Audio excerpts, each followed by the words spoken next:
যুবসংঘের আন্দোলনে যারা আছো সবার উদ্দেশ্য আমার একটাই বক্তব্য, শুরুতে যে লক্ষ্য ছিল সেই লক্ষ্য অবিচল থাকতে হবে। ডাইনি বাও যাওয়া চলবে না। আখিরাত বিক্রি করে দুনিয়া কামাই করা চলবে না। দুনিয়া ধ্বংস হয়ে যাক, আখিরাত বেঁচে থাকে, এটি আমাদের লক্ষ্য থাকবে। যে ব্যক্তি দুনিয়ার জন্য দুনিয়া করে সে সির্ফ দুনিয়া পায়, আখিরাত হারায়। আর যে ব্যক্তি আখিরাতের জন্য দুনিয়া করে সে দুনিয়া আখিরাত দুটিই পায়। যে সমস্ত ইসলামপন্থী নেতারা আমাদেরকে জঙ্গি বলে আখ্যায়িত করেছে, ঠিক তাদেরকে। ইহকালে ওরা পস্তিয়েছে, আখিরাতে ওরা পস্তাবে। ওদের এই দুনিয়াতে সবাই পরিণতি দেখেছে, আখিরাতে ভয়াবহ পরিণতি আর অপেক্ষা করছে ওদের জন্য। আহলাদের যুবসংঘের বিরুদ্ধে যারা এই সমস্ত বাজে মন্তব্য করেছে সেদিন, তারাও টিকতে পারেনি। এখনো যারা করে যাচ্ছে মিডিয়াওয়ালারা, সাবধান। বাজে কথা রটাচ্ছ তোমরা। সরকারের বেসরকারি মিডিয়াগুলো বেয়াদব কথাগুলো সেখানে আছে, যারা বসে আছে বস্তুনিষ্ঠ সংবাদের নাম করে যুবসংঘের আমিরের বিরুদ্ধে, সেক্রেটারি জেনারেলের বিরুদ্ধে বাজে ছবি রটিয়ে সারা বিশ্বকে দেখিয়ে দিচ্ছ, এরাই হলো বাংলাদেশে জঙ্গি হামলাকারী দল। 3 বছর 6 মাস 6 দিন কারাগারে রেখে ভেবেছিলাম আমরা বিজয়ী হয়ে গেছি। জি না, আমরা বেরিয়ে ভাষণ দিচ্ছি জলদ গম্ভীর স্বরে, দুনিয়া কাঁপিয়ে, আর তোমরা ঝুলে পড়ে গেছো, মাটির তলে চলে গেছো। আল্লাহ দেখিয়ে দিয়েছে হতে পারে না, মিথ্যা কোশ্চিন করলে বিজয় হতে পারে না। সত্য চিরদিন বিজয়ী হওয়ার জন্য এসেছে। মুহাম্মদ রাসূলুল্লাহ নিরস্ত্র মানুষ, তিনি অস্ত্র নিয়ে কোশ্চিন করলে আসেন, নবুয়ত নিয়ে এসেছিলেন, নবুয়ত নিয়ে অস্ত্র নিয়ে আসেন নাই। তার নিরস্ত্র সংগ্রাম সারা পৃথিবীতে আজকে বিজয়ী হয়েছে। পৃথিবীর এমন কোনো কর্নার নেই যেখানে দ্বীনে মুহাম্মদের আওয়াজ পৌঁছে যায় নাই। শুনে রাখো দেশের এবং প্রবাসের ভাইয়েরা, এখনো যুবসংঘের মূল ব্যক্তি বেঁচে আছে। আমার পরে যত পরে মিথ্যা কথা বলো, আমার জীবদ্দশায় কোনো মিথ্যাকে বরদাস্ত করতে রাজি নই। তুমি যত বড় ক্ষমতাশালী তুমি হও তুমি 10 বারের প্রধানমন্ত্রী, তো 3 বছর তো আমরা করি না। যার অন্তরে একদিনের সব বাজে চিন্তা আসে নাই, তার সম্পর্কে বাজে কথা তোমার রটো, আমার জীবদ্দশায় আমি কোশ্চিন কালে বরদাস্ত করতে রাজি নই। বরং জঙ্গিবাদের মূলোৎপাটন করার জন্য আহলে যুবসংঘের জন্ম হয়েছে। সন্ত্রাসের মূলোৎপাটন করার জন্য যুবসংঘের জন্ম হয়েছিল। সন্ত্রাস ও জঙ্গিবাদের বিরুদ্ধে একমাত্র সংগঠন হচ্ছে বাংলাদেশ আহলাদের যুবসংঘ এবং আহলাদিস আন্দোলন বাংলাদেশ। অন্য কোনো সংগঠন নেই যারা দুনিয়াবী স্বার্থ ছাড়া কাজ করে। আহলাদিস আন্দোলন বাংলাদেশ, আসুন পবিত্র কুরআন ও সহিহ হাদিসের আলোকে জীবন গড়ি। আসসালামু আলাইকুম ওয়া রাহমাতুল্লাহি ওয়া বারাকাতুহু। ইন্নাল হামদুলিল্লাহ নাহমাদুহু ওয়া নাস্তাঈনুহু ওয়া নাস্তাগফিরুহু ওয়া নু'মিনু বিহি ওয়া নাতাওয়াক্কালু আলাইহি ونعوذ بالله من شرور أنفسنا ومن سيئات أعمالنا من يهده الله فلا مضل له ومن يضلل فلا هادي له ونشهد أن لا إله إلا الله وحده لا شريك له ونشهد أن محمدا عبده ورسوله فقد قال الله تعالى في الكلام المجيد بحسن بيانه الوجيز بسم الله الرحمن الرحيم إن الذين يبايعونك إنما يبايعون الله يد الله فوق أيديهم فمن نكث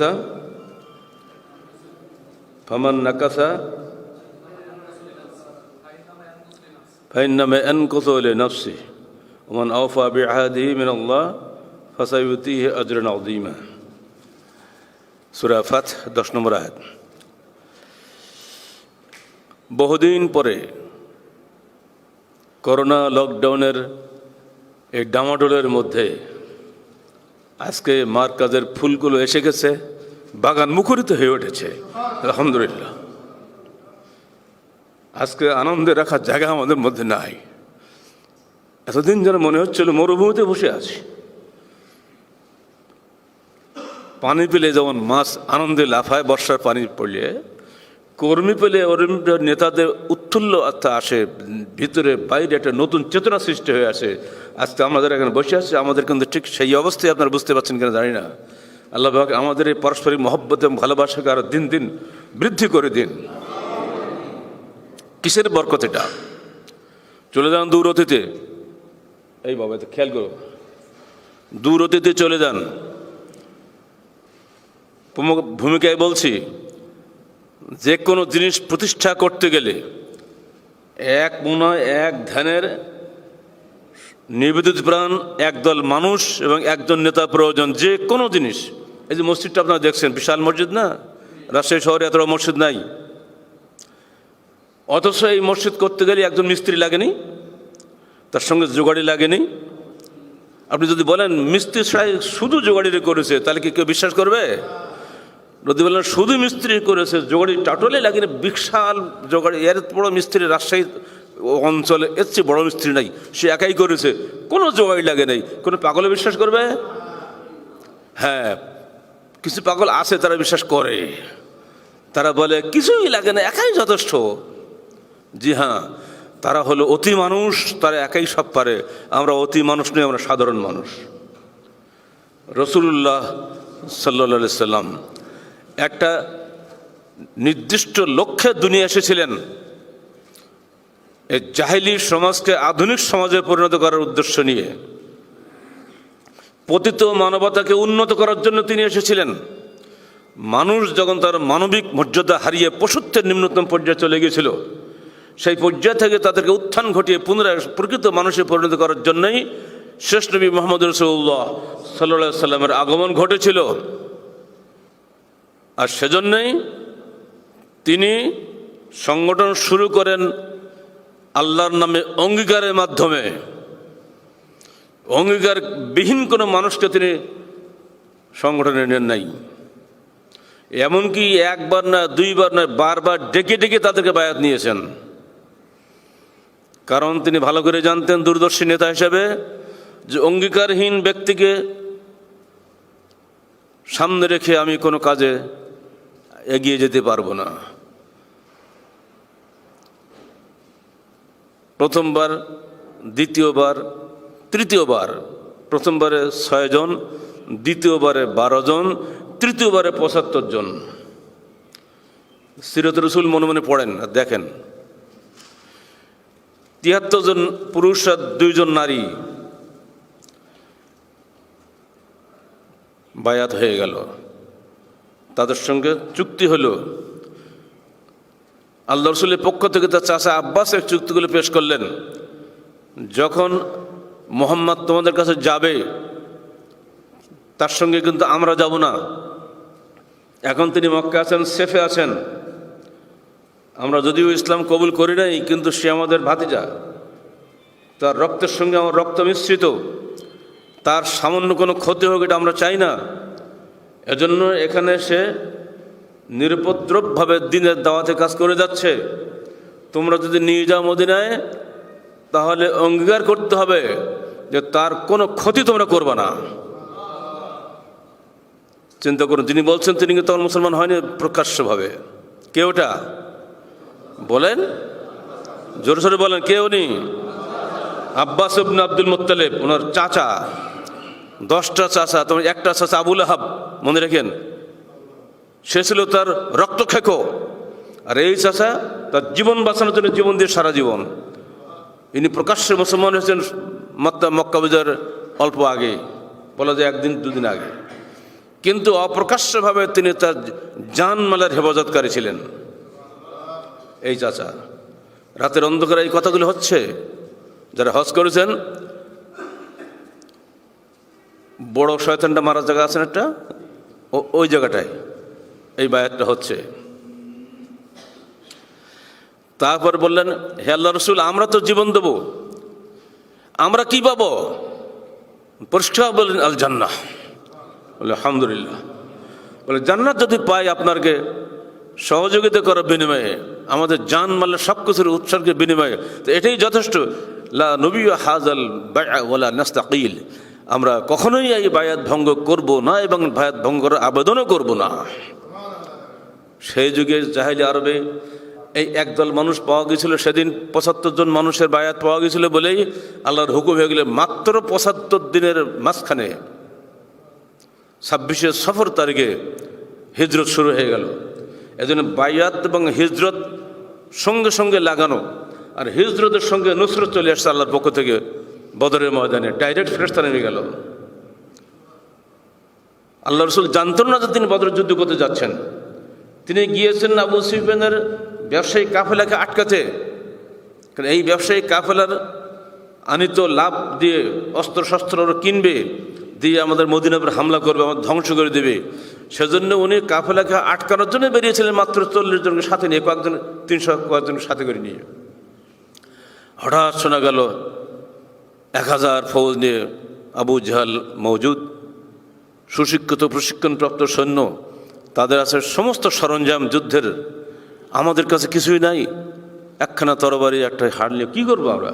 ঘোড়া মাত্র দুটা, কি করব? মজলিস শুরার বৈঠক বসে গেল। একদল বললেন, হে আল্লাহর রসুল, এই অবস্থায় আমরা মাত্র 300 লোক আর 1000-এর বিরুদ্ধে সুসজ্জিত সেনাবাহিনীর বিরুদ্ধে যুদ্ধ করা, আত্মহত্যা করা সামিল। আমাদের মনে হয় এখন মক্কা মদিনায় ফিরে যাওয়া উচিত, পরে প্রস্তুতি নিয়ে আসা উচিত। আর একদল বললেন, কোশ্চিনকালেও না, যদি আপনি আমাদেরকে এই যুদ্ধের ময়দানে ওদের বিরুদ্ধে কেন, যে বারকুল গেমাদও নিয়ে চলে যান, সেই হাফসার ওখানে সাগরের তীরবর্তী একটা শহরের নাম, সেখানেও যদি আপনাকে নিয়ে যান, সেখানেও যেতে প্রস্তুত আছি। কিন্তু আমরা কখনোই মুসার কম যেমন বলেছিল, ইযহাব আনতা রাব্বুকা ফাকাতিলা ইন্না হাহুনা কাঈদুন, মুসা যখন বললেন তার কওমকে, যে তোমরা বাইতুল মুকাদ্দাস বিজয় করতে চাও, তাহলে তোমরা আল্লাহর নামে এগিয়ে যাও, আল্লাহ ওয়াদা করেছেন তোমরা অবশ্যই বিজয়ী হবে। কিন্তু ওরা কি বলল? হবে না।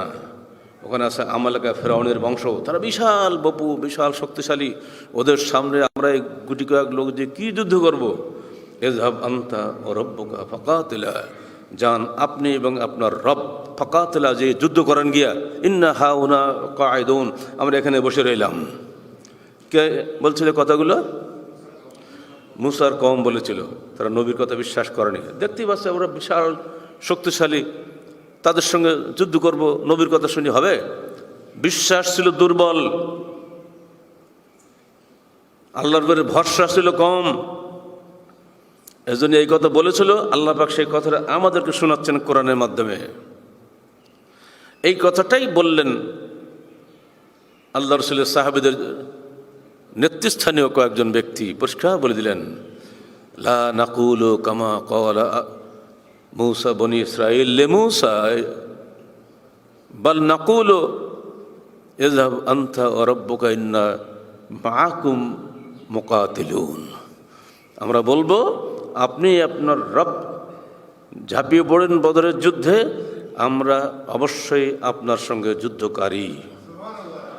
দেখছেন, এই কথা যদি সেদিন ওরা না বলতো, সঙ্গে সঙ্গে আল্লাহ রাসূল এত খুশি হলেন, ফাদআ লাহু বিখাইর, তাদের জন্য কল্যাণের দোয়া করলেন। হ্যাঁ, এরকম তো লোক দরকার। আগের পরামর্শ যেটা ছিল, ওটা ছিল বাস্তব ভিত্তিক পরামর্শ, আর এবার যে পরামর্শ আসলো আল্লাহর উপরে তাওয়াক্কুল ভিত্তিক পরামর্শ। কোনটা অগ্রাধিকার পেল? আল্লাহ পছন্দ করলেন এই পরামর্শটাকে। বাস শুরু হয়ে গেল। আল্লাহ বললেন, দেখো, ইস্তাগীসুনা রাব্বাকুম ফাস্তাজাবা লাকুম ইন্নী উমিদ্দুকুম বিআলফিন মিনাল মালায়েকাতি মুরদিফিন। যখন তোমরা আমার কাছে প্রার্থনা করেছিলে, আমি তোমাদের প্রার্থনা কবুল করলাম এবং তোমাদের সাহায্যের জন্য আমি আসমান থেকে 1000 ফেরেশতা নামিয়ে দিলাম বদরের মাঠে। ফেরেশতা কি মরে গেছে? আজও ফেরেশতা আছে। প্রয়োজন বাংলার জমিনে এরকম বদরি মনোভাবের কিছু লোক, যারা স্রেফ আল্লাহর উপরে তাওয়াক্কুল করে আল্লাহর দ্বীন কায়েমের জন্য রাস্তায় এগিয়ে যাবে। কোনো অস্ত্রের তোয়াক্কা নেই, শেষে ইমানি অস্ত্র বড় অস্ত্র।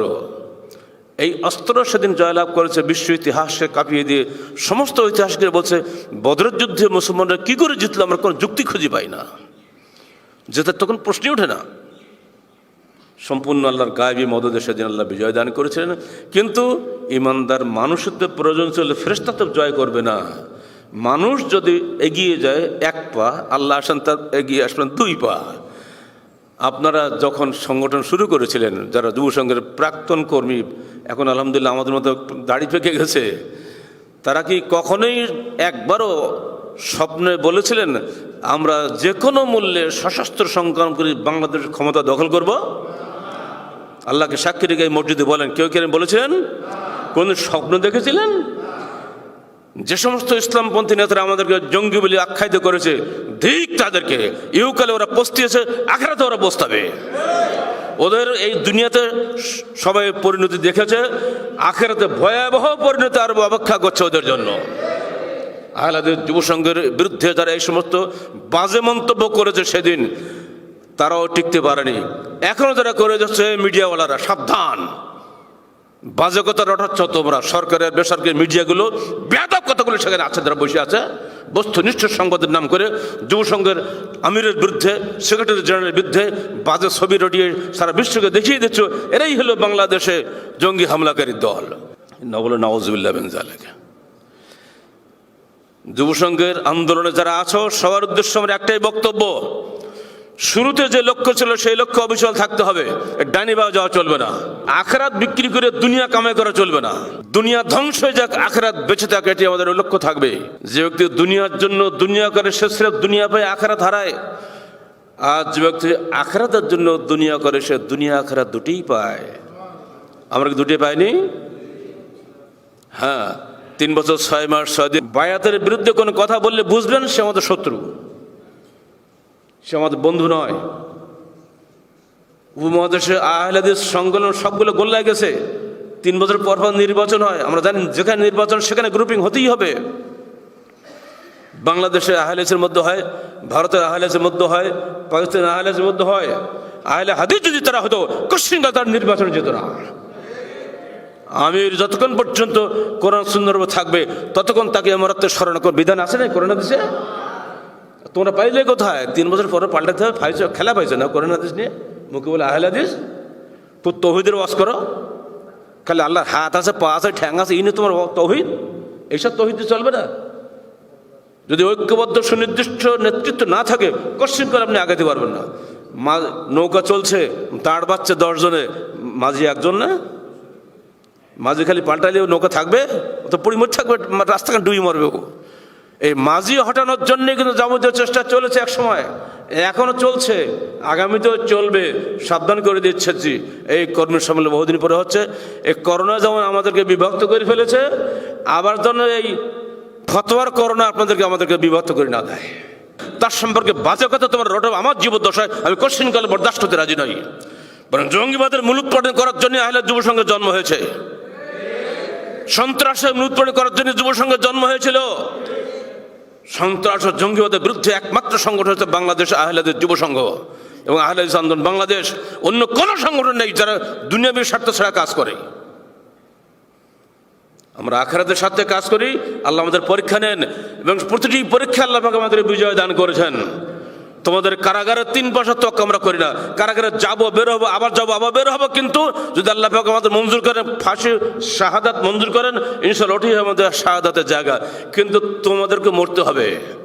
সাবধান, কবরে তোমাকে শাস্তি পেতে হবে।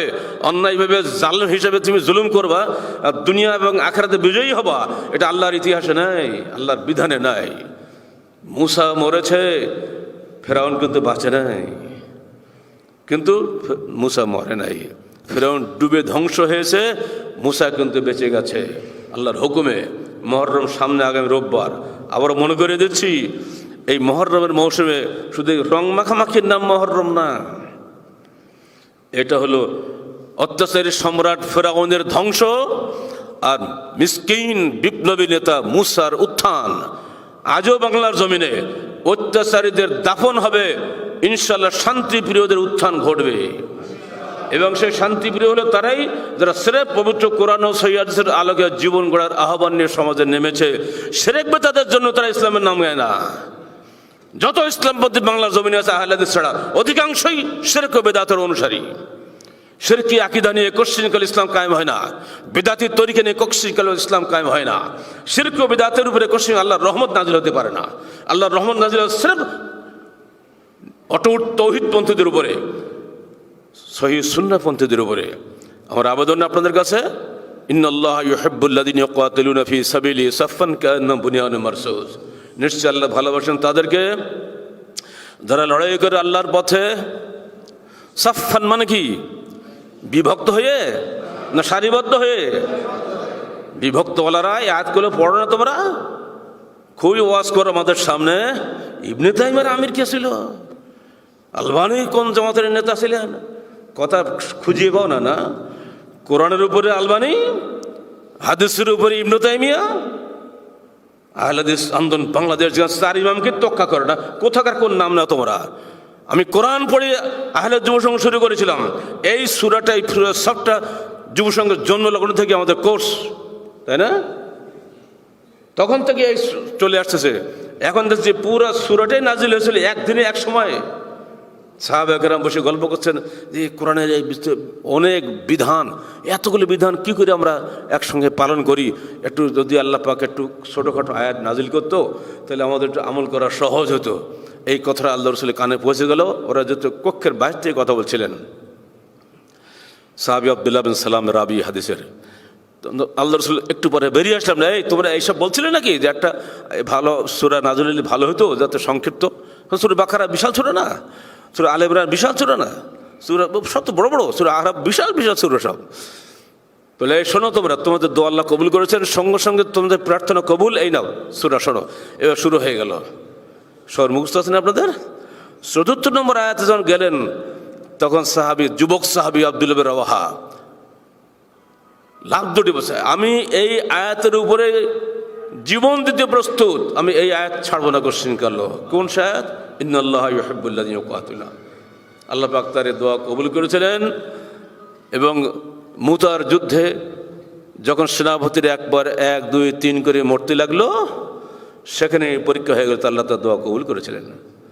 মুরব্বীরা ভাবছেন যে তাই তো কি করি এখন, 2 লক্ষাধিক সৈন্য নিয়ে রোম সম্রাট মওজুদ, আর আমরা 1000 মাইল দূরে মদিনা থেকে এসেছি, এখানে মাত্র আমরা 1000 অল্প কিছু মানুষ, আমরা এখন কি করতে পারি? মজলিস শুরা বৈঠক বসলো। মুরব্বী সাহাবীরা বললেন মদিনায় একজন বাহক পাঠিয়ে দেন, মুহাম্মদ রাসূলুল্লাহ সাল্লাল্লাহু আলাইহি সাল্লাম, তিনি আমাদের পরবর্তী কী নির্দেশনা দিচ্ছেন বাস্তব অবস্থার প্রেক্ষিতে সেটা আমরা দেখি, তারপর আমরা সিদ্ধান্ত নেব। এই কথাটা চলে গেল যুবক সাহাবী আব্দুল্লাহ বিন রাওয়াহার কানে। উনি ঘোড়া ছুটিয়ে সোজা চলে আসছেন মজলিস শুরার বৈঠকে। হে মুরব্বীরা, আপনারা কি সিদ্ধান্ত নিচ্ছেন? বিশাল সৈন্যবাহিনী দেখে ভয় পেয়ে গেছেন? আমাদের সামনে লক্ষ্য দুটো, এম্মান নাসর এম্মা শাহাদা, হয় বিজয় না শাহাদাত, এর বাইরে কোনো লক্ষ্য নয়। আর বিজয় কখনো সেনাবাহিনীর হাতে আসে না আল্লাহর হুকুম ছাড়া। তার এই ওজস্বিনী ভাষণের সমস্ত সুরার সিদ্ধান্তই পরিবর্তন হয়ে গেল। তার পরিষ্কার বলে, হ্যাঁ তুমি ঠিক বলেছ, চলো আল্লাহর নাম করে, বিজয় তো আল্লাহই দেবে, কিসের সৈন্য 2 লাখ 2.5 লাখ ছাড়াও কিচ্ছু হবে না। বেরিয়ে গেল, যুদ্ধ হলো। মাত্র 12 জনের বিনিময়ে হাজার হাজার বিরোধী সৈন্য শেষ হলো। ইতিহাস বলছে রোম সম্রাট যাতে সৈন্যরা পিছিয়ে না যায় বুদ্ধি খাটিয়ে সব শিকল বেঁধে দিয়েছিল পায়ে, যাতে পালাতে না পারে, বুঝলে, 20-30 জন করে একটা শিকল বাঁধিয়েছে। তো ভালোই হলো, সবগুলি একসাথে মরেছে, পালাতে পারেনি কেউ। মাত্র 12 জনের বিনিময়ে মুতার যুদ্ধে বিজয়। ফতে মক্কার অল্প কিছুদিন আগে, যুলকাদ মাসে, ফতে মক্কা তো হল পরে। আজকের মধ্যপ্রাচ্য একদিন ছিল খ্রিস্টান মধ্যপ্রাচ্য, হয়ে গেল একদিনেই মুসলিম মধ্যপ্রাচ্য। আজও তারা মুসলিম হিসাবে দুনিয়াতে বসবাস করছে। এই ইতিহাস আমাদের কি শেখাচ্ছে? সৈন্যবল নয়, জনবল নয়, ইমানে বল সবচেয়ে বড় বল। আল্লাহ খালি দেখেছেন যে আমার বান্দারা ছেড়ে আমার উপরে তাওয়াক্কুল করে না অস্ত্রের উপরে তাওয়াক্কুল করে, না মানুষের উপরে তাওয়াক্কুল করে।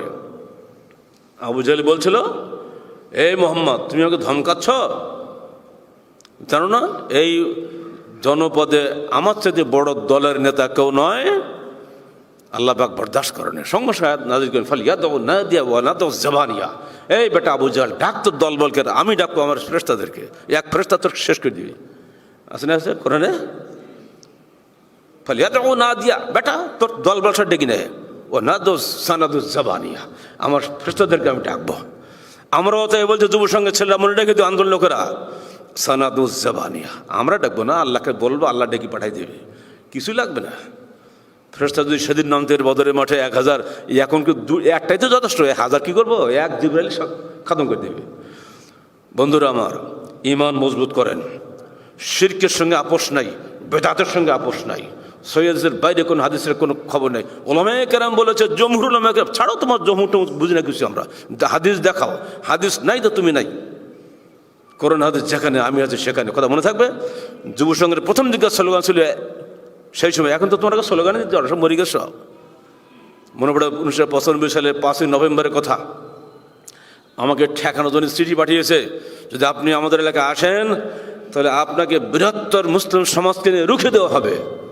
আমার তো জিদ চেপে গেল, দেখি বৃহত্তর মুসলিম সমাজ কারা, দেখি চলে গেলাম। ওরে বাপরে, আল্লাহ তো দেখলে পরীক্ষা। প্রথম দিন দিল ডায়রিয়া, কিসের আওয়াজ, সে মরি না বাসে টাইনিটা আড়ে ডাক্তারদের। পরের দিন এই যত ট্যাবলেট সব খেয়ে গিয়ে বসলাম স্টেজে, বলে এই রাখো, আজকে আমি রাজনীতি করব। ওই এলাকা হলো জামাত ইসলামের এলাকা আর কমিউনিস্ট পার্টির এলাকা। আহলাদিস সব, কিসের আহলাদিস, চেতনাহীন আহলাদিস সব মরা লাশ। আজকে যিনি মন্ত্রী ইমাজউদ্দিন প্রামাণিক, উনি ছিলেন সভাপতি। ওই টাইমে আমি যখন ছিলাম তো উনি ছিলেন না ওই টাইমে। ডক্টর বারি সাহেব ছিলেন সভাপতি, ওই সময় উনি ছিলেন ওই টাইমে। দুদিন তো একদিন করে সে চলে গেছে। বসলাম, এই রাজনীতির পাগলেরা এসো আমার সামনে, আমি আজকে রাজনীতি করবো, ওয়াজটা বাদ, খালি রাজনীতি করবো। সব তো বলে মেরিটে কোন ঝামেলা ফেলে নাকি, হ্যাঁ রাজনীতি করো, রাজনীতি দেখাই দেবো তোমাদেরকে। এই স্টেজ হলো বাংলাদেশের পার্লামেন্ট। যারা শ্রোতা আছে, হাজার হাজার শ্রোতা, তোমরা বাংলাদেশের জনগণ। আমার স্লোগান, কোরআন হাদিস যেখানে আমরা আছি সেখানে তোমার কি বলো বলো। লেনিন আছে যেখানে আমরা আছি সেখানে বলো। না না না, ও কেউ আসে, লেনিন কেটে আমার চিনি টিনি কিছু না, হয়ে গেল। কমিউনিস্ট পার্টি জিন্দাবাদ বলো, আর কেউ বলে না। বলো হেদায়েত চাও, সরবেগা চাও, কুদুরি চাও, না তিরমিজি, মুসলিম, বুখারি চাও, বুখারি চাই, বুখারি চাই, হয়ে গেল। শেষকালে স্লোগান এবার স্লোগান আমরা দেওয়া লাগেনি। কোরআন হাদিস যেখানে আমরা আছি সেখানে, কোরআন হাদিস ছাড়া অন্য কিছু মানি না, মানবো না, স্লোগানে স্লোগানে মুখর হয়ে গেল সব। দাঁড়িয়ে তাকাই দেখি মানে আমার স্টেজ ফাঁকা। মানে এতক্ষণ যারা বসেছিল, আমার সে হুমকিদাতা কলেজের শিক্ষকটা আমার পার কাছে বসেছিল, আমি তো চিনি। পরে বলে, স্যার আপনার সে হুমকিদাতা পালাইল। কি আলহামদুলিল্লাহ বলবেন এখন? তখন তো আপনারা আমার পাশে ছিলেন না। তো এক বক্তব্য সারা ময়দান হয়ে গেছে আমাদের। এখনও সেখানে যুব সংঘ আছে, এখনও আন্দোলন আছে। ওই হাই স্কুলে যিনি সহকারী হেডমাস্টার ছিলেন, তিনি পরে আমাদের আন্দোলনের সভাপতি হলেন। তার ছেলে শহীদুল আমার সহানুভাষক প্রভাষক, ওখানে আমাদের আন্দোলনের সেক্রেটারি নওগাঁ জেলার। ওই এক বক্তব্য ঠেলা কমিউনিস্ট পালাইছে, জামাত পালাইছে। কোথায় আছো? আমরা চাই তোমরা জলদ গম্ভীর স্বরে বক্তব্য রাখো, সিংহের বাচ্চা সিংহের মতো ভাষণ দাও। কিসে মারা সব মেউমুকার বিড়াল মাকা আওয়াজ চলবে না। বাংলার জমিন কাঁপিয়ে দাও, বুঝুক যে তৌহিদের সুন্নাতের আওয়াজের চাইতে অন্য আওয়াজ হতে পারে না। বজ্রকণ্ঠ হবে তৌহিদের বজ্রকণ্ঠ, বেদাতের বজ্রকণ্ঠ নয়। কথা মনে থাকবে? ঐক্যবদ্ধ থাকতে হবে। যারা এই বিভক্তির স্লোগান দেবে, একেবারে তবগির চলে আসবা। যত বড় আলেম হোক আর ডিগ্রিধারী হোক, থাক পড়ি ওখানে, ও ঘরে বসে থাক, ও ডিগ্রি নিয়ে ঘরে বসে থাক, দরকার নেই আমার দরকার ঐক্যবদ্ধ একটা তৌহিদি আন্দোলন বাংলার জমিনে। এই তৌহিদি আন্দোলন আগামী দিনে বাংলার চেহারাকে পরিবর্তন করে দেবে ইনশাআল্লাহ।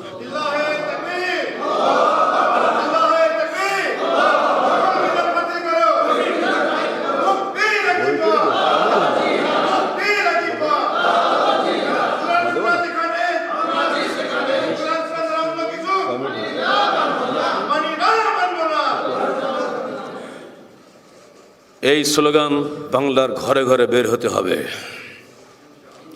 সকল বিধান বাতিল করো, ওহির বিধান কায়েম করো। এই স্লোগানটা কবেকার জানো? 1994 সালের 29 জুলাই ঢাকার মানিক মে এভিনিউর স্লোগান এটা। যেদিন আমাকে উঠতেই দেবে না বেদাতি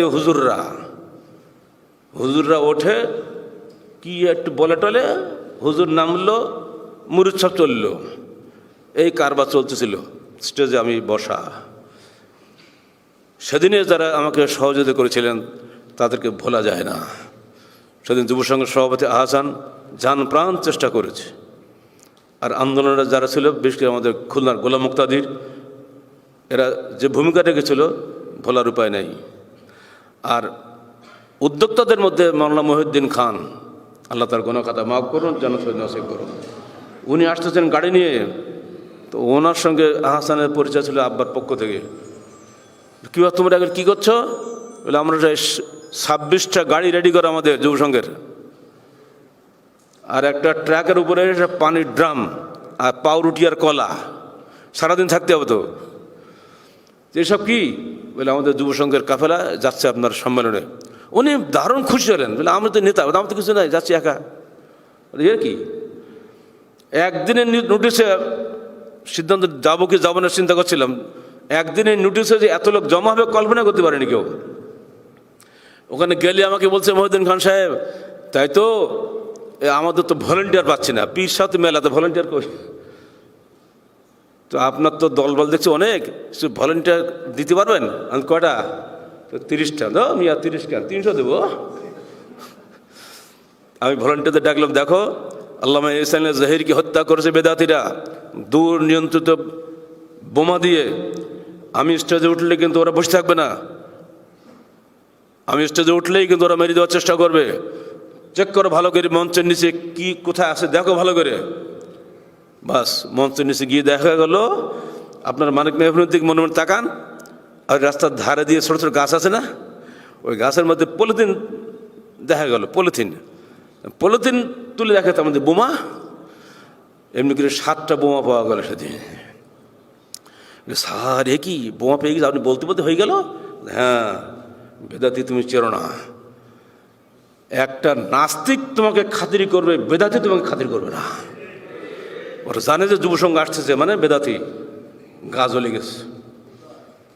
বোমা সাফ হলো, আমি স্টেজে উঠলাম, মগের পর আজান দিবে, হুজুরদের তসবি গায়নি আমি নাহমাদু ওয়া নুসাল্লি আলা বলে শুরু করেছি, কিন্তু অমুক পীর নাম দিয়ে যে সবাই প্রতি শ্রদ্ধা নিবেদন করে আমাকে বক্তব্য দিতে হতো, সেটা আমি দেইনি। ও অভ্যাস না তো ভাই, ওইগুলো আমাদের এই ঘাট চাপতে শুরু করেছে। যে ঘাট চেপেছে সে এখন আছে বেশি, এখনো চিনি আমি ওর। পরের দিন ছবি এলি পত্রিকায় আমাকে বসতে বলতেছে, আমি বসা লোক নাকি? মাত্র 2 মিনিট 10 সেকেন্ডের বক্তৃতা। বলেছিলাম ভাই সংসদে যদি তাকে, এই জাতীয় সংসদে, এটা মুসলমানদের জাতীয় সংসদ, এটা আল্লাহর বিধান কায়েম করার জন্য এই সংসদ কায়েম হয়েছে। মুসলমানরা সাহেব আল্লাহর বিধান মানতে পারে, মানুষের পূজা করতে পারে না। যেদিন এই সংসদে পবিত্র কোরআন ও সহিহ হাদিসের আলোকে জীবন গড়ার আইন তৈরি হবে, সেদিন আমাদের সংগ্রামের সমাপ্তি ঘটবে। অতএব সবাইকে বলছি, বলুন আল্লাহকে সাক্ষী রেখে, আল্লাহকে শুনিয়ে দিন, আল্লাহ যেন কবুল করে আমাদের দাওয়াত। সকল বিধান বাতিল করো, ওহির বিধান কায়েম করো। ওই দিন কিন্তু হঠাৎ করে আপসা কথাটা বেরিয়ে গেছে, বাড়িতে কোনো হিসাব নিকাশ করে যায়নি আমি, কথা বলছেন। তারপরে এই মুহূর্তে যে বুদ্ধিমানে কাজ করেছিল গোলাম মুক্তাদির, ও তো ছিল নিচে। যেমনি আমি গিয়ে মায়ের সামনে দাঁড়িয়েছি, ওই কোনো অনুমতি লাগেনি, এক সোজা চলে গেছে স্টেজে গিয়ে ক্যাসেট না কি বলে টেপের ছোটো, তখন তো কেবল বেরোচ্ছে, পকেটে ছিল, ওই খুলি দিয়ে সামনে দিয়ে দিছে। ও দেওয়াতে ওই 2 মিনিটের বক্তব্যটা টেপ হয়ে গেছে। আমার ইমানের যে ক্যাসেট আছে না, ইমানের ওর শেষের দিকে এটা পাবেন, এখন পর্যন্ত আছে। এই 2 মিনিট যারা আহলে হাদিসের বক্তব্য বরদাস্ত করতে পারে না, তারা আপনি ইনসাফ পার্টির লিডারকে নিয়ে জাতীয় সংসদে আপনার আইন পাশ করে দেবে? কোনো অভিজ্ঞতা নেই, যুক্তি নেই, বুদ্ধি নাই, আমাদেরকে বিভ্রান্ত করার জন্যই সুরসুরি দিয়ে আপনাদেরকে পথভ্রষ্ট করা হয়েছিল, আমাকে কারাগারে রেখে। যারা তাদেরকে সরিয়ে নিয়ে গেছিল তারা এখনো পুরোপুরি তৎপর। আমাদের সঙ্গে থাকলে কেউ গাড়ি বাড়ির মালিক হয়? এই যে আমাদের সেক্রেটারি সাহেব বসে আছো, গাড়ি বাড়ি হয়েছে? হ্যাঁ, এখান থেকে যদি বেরিয়ে যায় ইনশাল্লাহ গাড়ি বাড়ি হতে সময় লাগবে না। জি, কারা দেয়? আল্লাহ দেয় না? আল্লাহ খালি ওখানে দেয়, আল্লাহ এখানে দেয় না কেন? আল্লাহ দেয়। কি সুন্দর, আল্লাহ দেয়। আরে বাপরে, আল্লাহর ওলি। সাবধান, সাবধান আন্দোলন, সাবধান যুব সংঘ, সাবধান মহিলা সংস্থা, সাবধান সোনামণি। যদি আন্দোলন করতে চাও, ঐক্যবদ্ধ নেতৃত্ব লাগবে, সুনির্দিষ্ট লক্ষ্য লাগবে, একদল নিবেদিত প্রাণ কর্মী লাগবে, এবং অবশ্যই আল্লাহর নামে বায়াত লাগবে, যাকে অঙ্গীকার বলা হয়। অঙ্গীকারবিহীন কোনো আনুগত্যের 3 পয়সা মূল্য আমরা দেই না, এবং কেউই দেয় না দুনিয়ায়। অঙ্গীকার আগে কার নামে? মানুষের নামে না আল্লাহর নামে? বিয়ের সময় কবুল পড়ছেন, ঠিক আছে, খুতবা পড়লেন কার নামে? ওই খুতবার কোনো আইনি গুরুত্ব নাই। বিয়ের কাবির নামে লেখা নেই কোথাও যা তুমি বিয়ের খুতবা পড়েছিলে কিনা, খুতবা কে দিয়েছিল, আছে কোন ঘর আছে? কিচ্ছু নাই। কিন্তু এই খুতবা ছাড়া বিয়েই হয় না। আর এই খুতবা আল্লাহকে সাক্ষী রেখে করা হয়। ওই দুজন অপরিচিত ছেলে এবং মেয়ে ওই আল্লাহ সাক্ষীকে সারা জীবন ভয় করে। সাংসারিক জীবনের টানাপোড়েনে, দুঃখে, আনন্দে, বেদনায় সবসময় ওই একটা অদৃশ্য সুতার বন্ধন তাদেরকে আটকে রাখে যে না, আল্লাহর নামে আমরা এক হয়েছি, কোশ্চিনকালেও বিয়ের বন্ধন আমরা ছিন্ন করব না। ঠিক অমনি করে বায়াত যদি থাকে আপনার সঙ্গে, আল্লাহর সঙ্গে, আপনার ঠিক বাড়ি গেলেও মনে হবে আমি তো আল্লাহর নামে বায়াত করেছি আল্লাহর দ্বীন প্রতিষ্ঠার জন্য। এই অদৃশ্য বন্ধন আমিরের সঙ্গে মামুরে থাকবে। এই বন্ধনকে ছিন্ন করার জন্যই যাবতীয় খটকা শুরু করা হয়েছে, বিভিন্ন ইখতিলাফ শুরু করা হয়েছে, যাতে আমার কাছের লোকগুলোকে ফিরিয়ে নিয়ে যাওয়া যায়। অলরেডি একদলকে ফিরিয়ে নিয়েছে, এখন আপনাদের অপেক্ষায় আছে। আপনারা কি ফিরে যাবেন? বায়াতের বিরুদ্ধে কোনো কথা বললে বুঝবেন সে আমাদের শত্রু, সে আমাদের বন্ধু নয়। উপমহাদেশে আহলে হাদিস সংগঠন সবগুলো গোল্লায় গেছে। 3 বছর পর পর নির্বাচন হয়, আমরা জানি যেখানে নির্বাচন সেখানে গ্রুপিং হতেই হবে। বাংলাদেশে আহলে হাদিসের মধ্যে হয়, ভারতের আহলে হাদিসের মধ্যে হয়, পাকিস্তানের আহলে হাদিসের মধ্যে হয়। আহলে হাদিস যদি তারা হতো কোশ্চিনকাল তার নির্বাচন যেত না। আমির যতক্ষণ পর্যন্ত কোরআন সুন্দর থাকবে ততক্ষণ তাকে আমারত্বের স্মরণ করার বিধান আছে না কোরআন হাদিসে? তোমরা পাইলে কোথায়? 3 বছর পরে পাল্টাতে হবে, পাইছো খেলা পাইছো না কোরআন হাদিস নিয়ে? মুখে বলে আহলে হাদিস, তো তৌহিদের ওয়াজ করো, খালি আল্লাহর হাত আছে, পা আছে, ঠ্যাং আছে, এই নিয়ে তোমার তৌহিদ? এইসব তৌহিদ চলবে না। যদি ঐক্যবদ্ধ সুনির্দিষ্ট নেতৃত্ব না থাকে কোশ্চিন করে আপনি আগাতে পারবেন না। নৌকা চলছে, দাঁড় বাচ্ছে 10 জনে, মাঝি একজন না? মাঝি খালি পাল্টালেও নৌকা থাকবে? ও তো পরিমর থাকবে, রাস্তাঘাট ডুবি মরবে ও। এই মাঝি হটানোর জন্যে কিন্তু যাবতীয় চেষ্টা চলেছে এক সময়, এখনো চলছে, আগামীতেও চলবে। সাবধান করে দিচ্ছি। এই কর্মী সম্মেলন বহুদিন পরে হচ্ছে। এই করোনা যেমন আমাদেরকে বিভক্ত করে ফেলেছে, আবার যেন এই ফতোয়ার করোনা আমাদেরকে বিভক্ত করে না দেয়।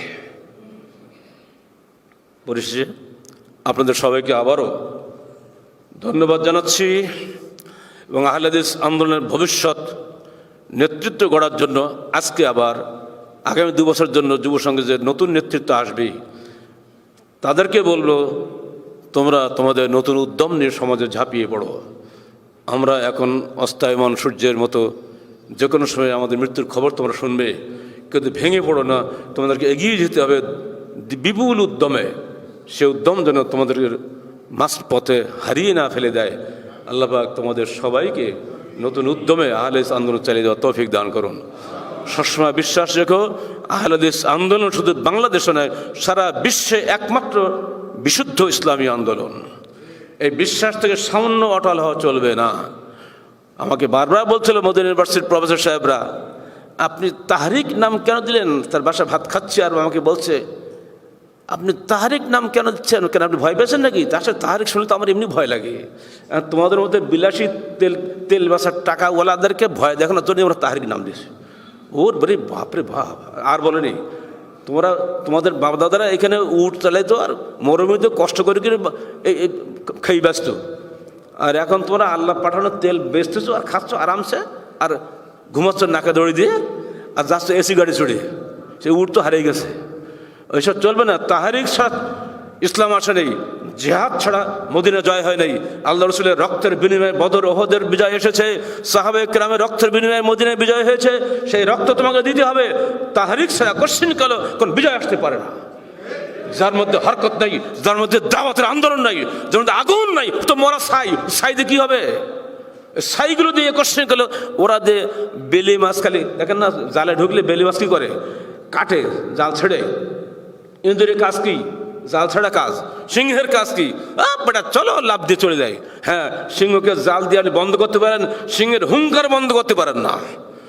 সিংহকে জেলখানে আটকাতে পারেন, জেলখানে গেলে ইনশাল্লাহ আহলে হয়ে যাবে। তো ভাই রাখো, দেখি যতবার জেলখানে রাখো, কিছুই করতে পারবে না। ওদের মাদ্রাসা ইউসুফিয়া। তাহলে যুব সংঘের ছেলেদেরকে বলছি, খবরদার, ভিতরে আগুন যেন থাকে তোমার মধ্যে। তুমি মরবে, তথাপি আহলে বলতে বলতে তোমার মরতে হবে। আমি আহলে হাদিস, আমি বেদাতি নই। আমার জীবন যাবে, আদর্শ যাবে না। আদর্শ বিক্রি করে দুনিয়া কামাই করা চলবে না। বাড়ির মালিক আমার নবী ছিলেন না, আমাদের গাড়ি মালিকের তক আমরা করি না। আমরা আখিরাতের জন্য কাজ করবো। আল্লাহ চাইলে আখেরাতও দিবেন, দুনিয়াও দিবেন। আর যদি দুনিয়ার জন্য কাজ করো, আখেরাতের নাম দিয়ে দুনিয়া আখেরাত দুটোই তোমার ধ্বংস হয়ে যাবে, তুমি কিছুই পাবে না, সির্ফ জিরো। জিরোর মধ্যে আর ভাগ আছে না, জিরোর পরে আসাধ্য জিরো আছে। যারা আখেরাতকে বিক্রি করে দুনিয়া কামাই করে, ওরা একবার জিরোর কোনো হিসাব নেই, আরও জিরো। তারা দুনিয়াতেও কিছু পাবে না, আখেরাতেও কিছু পাবে না। সবার প্রতি আবেদন জানিয়ে যাচ্ছে, যে কোনো মূল্যে ঐক্য বজায় রাখবেন, আদর্শচ্যুত হবেন না। সংগঠনের বইগুলো পড়বেন, নিয়মিত ইয়ানত দিবেন। নিজের আয়ের 100 টাকা আয় করবেন, 2 টাকা সংগঠনকে দিবেন। রাজি আছেন? 2 টাকা মাত্র, বেশি যায়নি। 100 টাকা আয় করবেন, 2 টাকা দিবেন সংগঠনকে। কারো টাকা দরকার নাই, ইনশাল্লাহ এর মাধ্যমে সংগঠন চলে আসবে। শুরুতে চলছে এইভাবে, এখনো চলবে। আমি তো আগে 2% বলতাম না, এখন না বলছে 2%। আগে তো বলছে পার্সেন্টই বলতো, টাকাই না তো পার্সেন্ট কি। আল্লাহ পাক আমাদের সবাইকে দ্বীনে হকের জন্য দৃঢ় মনোবল নিয়ে এগিয়ে যাওয়া তৌফিক দান করুন। আপনাদের সবার মধ্যে দ্বীনের জাজবা ফিরে আসুক, এই জাজবা নিয়ে আন্দোলনের পথে ঝাঁপিয়ে পড়ুন, আমরা সেই দোয়া করে আজকের মধ্যে এখানেই সংক্ষিপ্ত উদ্বোধনী ভাষণ শেষ করছি। আকুলু কওলি হাযা আস্তাগফিরুল্লাহ লি ওয়া লাকুম ওয়া লিসাইরিল মুসলিমিন। আসসালামু আলাইকুম ওয়া রাহমাতুল্লাহি ওয়া বারাকাতুহু।